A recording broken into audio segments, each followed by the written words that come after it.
On Thursday night, we saw a rematch of the pitching matchup from our last playoff game in George Kirby's 2025 debut versus Lance McCullers, coming off the IL recently as well. And we see that it's finally time to stake our claim for a mortgage for the next 112 games on the AL West. Welcome to the Dom Skeen channel, your one-stop shop for the Mariners storylines on Seattle's minds. And the Mariners lost 9-2 to the Astros to begin the four-game series in Houston this weekend, last night. We were out-hit 357 to 260 on expected batting average, out-hit 13-10 by Houston, who is just 2.5 games behind us in the AL West, which is why I say, over the next 112 games in the regular season, we must stake our claim for a mortgage on the AL West. What I mean by this is we must pay it off over time until the end of the regular season, so that once it's time to dance in October for the playoffs, every game that counted up until then, we took care of business. Now in this game, I don't feel that we played particularly awful. 260 XBA, you'd like it to be a little higher, but it's not terrible by any means. The Astros simply outplayed us. George Kirby made his first start of the year and couldn't get comfortable for a long quality start. In the first two innings, I was a big fan of everything George Kirby was doing. In fact, if you look at his first inning, he touched 98.8 miles an hour on the sinker. That looks great in terms of returning to full health, which is the main priority. 8 sinkers and 1 changeup in that first inning. Didn't get any swinging strikes, but did retire the side on 9 pitches. Had about an 82 average exit velocity against. Then through the second inning, through 6 different pitches in the second inning after throwing just those first 2, the sinker and the changeup in the first inning, he had a dominant sinker approach, 57%, with a variety approach on the secondaries, kind of just 57% sinker and then splitting up the other 43% pretty evenly among the other 5 pitches. 5 swinging strikes on 28 pitches after the second inning was a sick number to look at. And that's exactly 5 on 19 pitches just in the second inning alone. And there's a lot to like through those first 2 innings. He was limiting the hard contact. However, once you get into the third inning, then the game starts to get away. Houston scores 2 runs in that frame. And George Kirby's line overall, he ends up going just 3.2 innings, throwing 72 pitches, 6 hits, 5 earned runs, just 4 strikeouts to 1 walk. The good thing is, Kirby barely walks anybody. So even in his worst starts, it's usually not, it's not going to be a 10 spot, but they do get a 5 spot here. And Kirby gets hit 6 times in this one. However, and none of them home runs. However, some really high expected batting averages, some really good contact for Houston. Everybody in the lineup other than Cam Smith had a hard hit. Everybody other than Paredes and Walker and Smith had 2 hard hits. So Astros really were tearing the cover off the baseball last night. And then Kirby ending up with 8 swinging strikes on 72 pitches. That's really not great. You look at, he had 5 just in the second inning, and none in the first frame, only getting 3 after that, in the third and then part of the fourth inning. And you look at, he ends the night with 21 four seams and 21 sinkers. So as he's using that sinker early, it's getting weak contact. It finished with a 78.1 average exit velocity. Four seam ended up with a 94.8 average exit velocities, but did get 4 whiffs on just 21 of them. So a high swinging strike rate, his best of any on that 4-seamer, which he can also locate as well as anybody almost ever. He's right up there with Maddox on those metrics.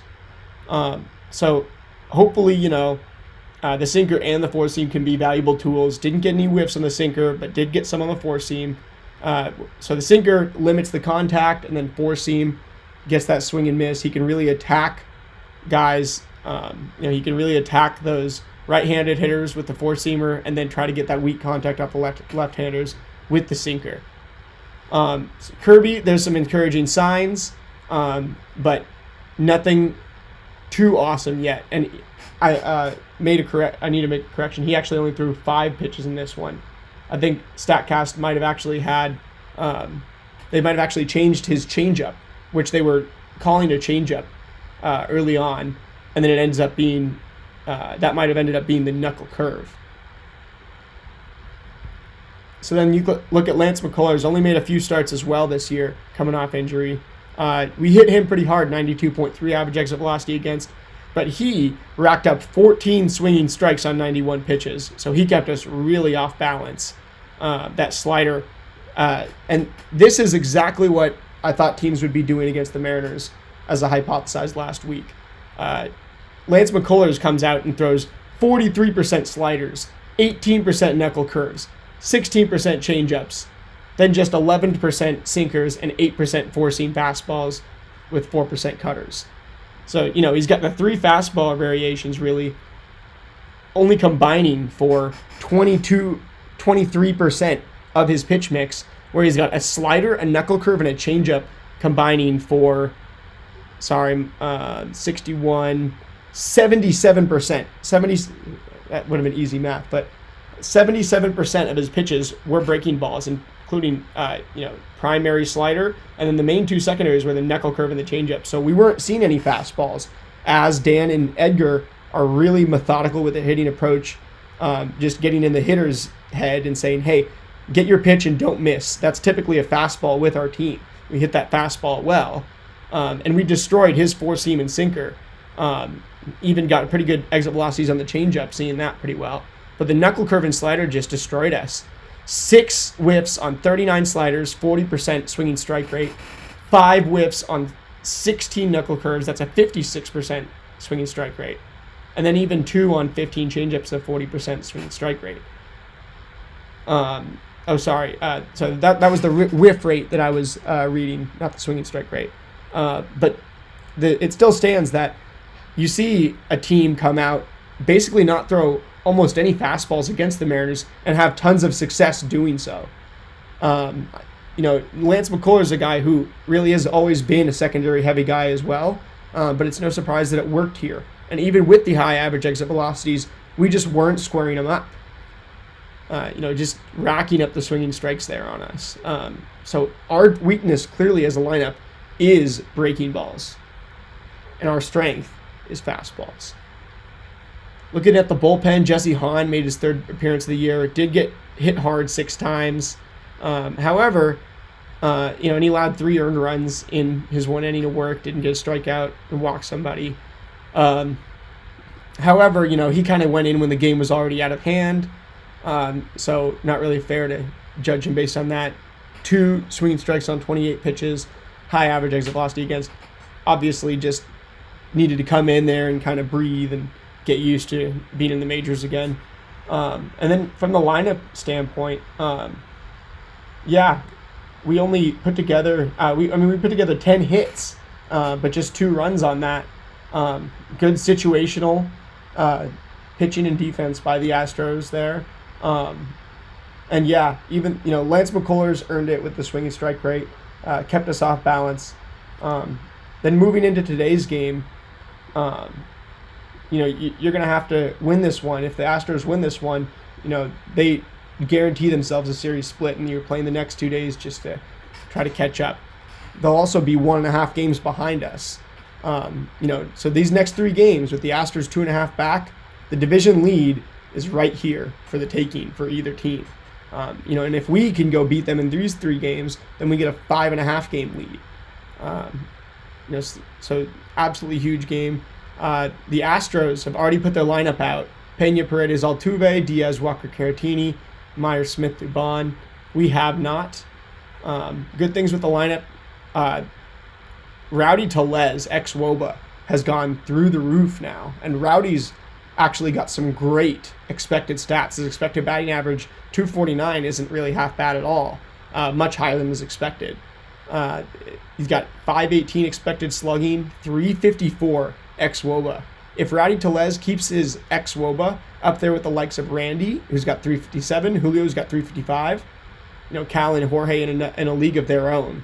Rowdy's got the 5th best XBA on the team right now, actually ahead of JP and Dylan Moore just by 2.02 and 0.04. So it's really an encouraging sign to see for Rowdy, and if he keeps this up, he could be our first baseman for the entire season. Moving into the pitching matchup, the Astros starting Ryan Gusto today, a guy who doesn't have good metrics on, guys are hitting him hard this year. Guys are walking pretty well against him, great contact and on base stats against him, and hard hit. The one thing that he has is a pretty good strikeout rate. So but he is a 51% four-seam throwing pitcher, as well as 4% sinkers, 12% cutters. Only got a change in a curve as far as the breaking balls go, 10% of the time each. And so, as long as we can see that change in curve, kind of force him to, make him scared of those, then we can just mash those fastballs all night long. Because we see those when we don't miss. Emerson Hancock's expected stats, on the other hand, getting much better. His average exit velocity against, now in the 65th percentile at 88.7. His hard hit metrics against, only 38.9% hard hit rate against, so that's much better than league average as well. And then an 8% walk rate is also better than league average. The strikeout rate and those expected WOBA, batting average, and slugging are still all pretty bad right now for Emerson Hancock. But it's clear that when he's on, he's had a lot of potential, and when he's off, it's just been broken. So if we can find what works and then just eliminate the stuff that doesn't, I think there's a lot of potential to be had with Emerson Hancock. I'm going to predict that he gets 6 strikeouts tonight. The way that he has been shoving that ball and trying to force the strikeouts, forcing chases with the curve and the change outside of the zone, I think he's going to have success against the Astros lineup. And then with us, I think we're going to have success against a fastball dominant pitcher. I'm going to go that we win this game 6-4. I'm going to go that Jorge hits a homer. And I'm going to go Jorge hits a homer.